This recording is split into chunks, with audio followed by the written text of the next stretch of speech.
Just a quick note before we get into our first episode today.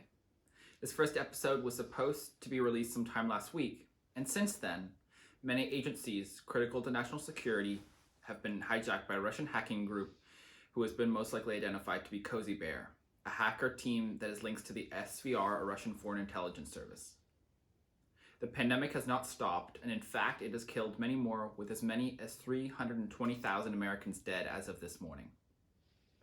Congress is still at an impasse on stimulus checks and whether or not to provide liability protections to businesses whose employees contract COVID-19. So if you want to hear our take on any of these issues in a future The Week in Politics episode, please drop a comment down below and you might see it in soon. Now, back to the video. Hello and welcome to the inaugural episode of The Week in Politics.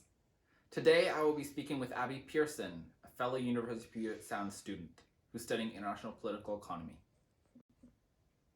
For this first episode, we'll be discussing the recent lawsuits filed by the Trump legal team, as well as the lawsuits filed by Republicans in some states. While we are not lawyers or legal experts, we want to shed some light on what is going on and inform you with how they might affect you.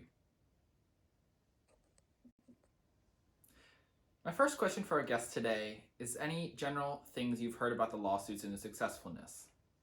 Have these lawsuits changed the outcome of the election in any way?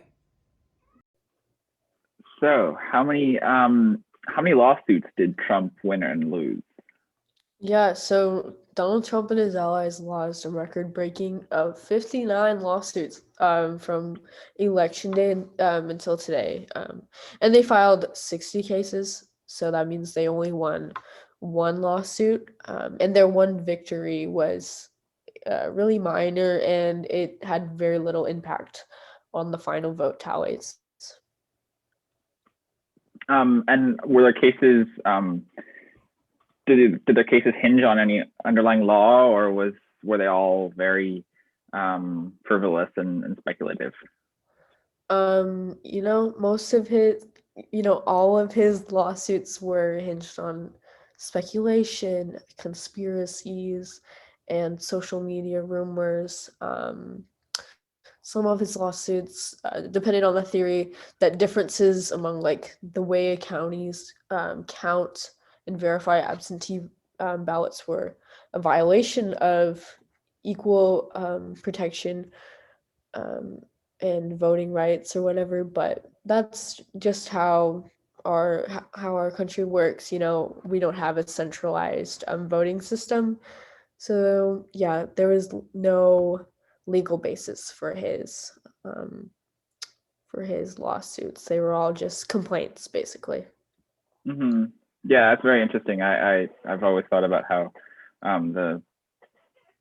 with the U.S. voting system being so decentralized, it's hard to have it makes it complicated when you file these types of cases. Certainly, and actually, there was I found that some of his lawsuits contradicted one of another. Like he would claim something in one state Mm-hmm. and then go against it in another one.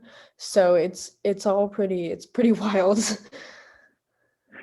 Yeah. I remember with Justice Ruth Bader Ginsburg's death, Trump really tried to push his own Supreme Court nominee and for the reason of trying to win the election. Did you have anything to add there, or? Yeah, it's a little bit ironic, a little bit funny when Ruth Bader Ginsburg passed, Trump was strongly implied that he would fill the seat with someone who would help him steal the election.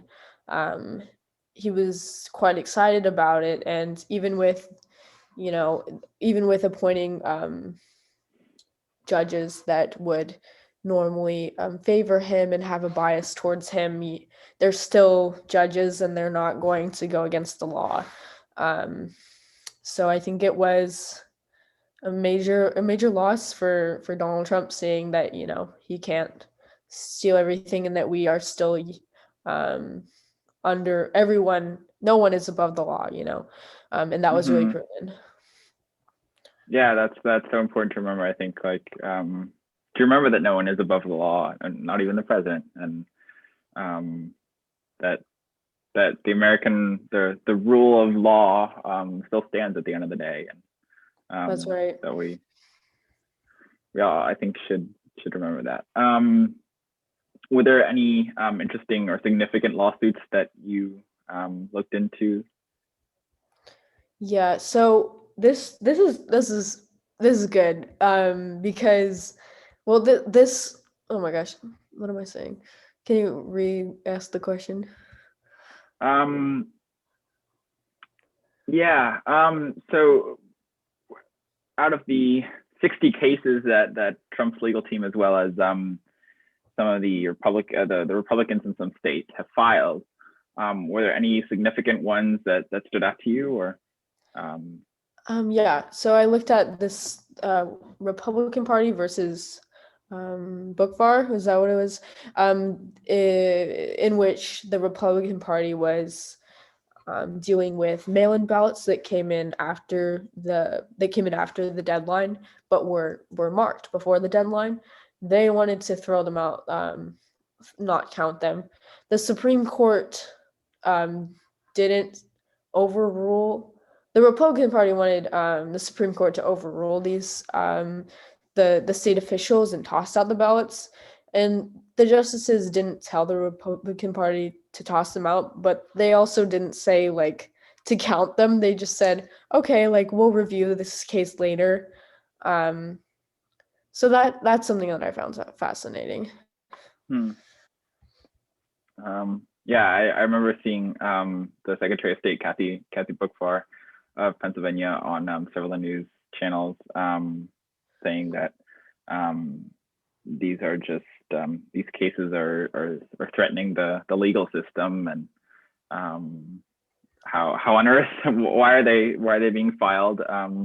American democracy is at stake. Sort of the refrain from voting systems managers all over the country recently.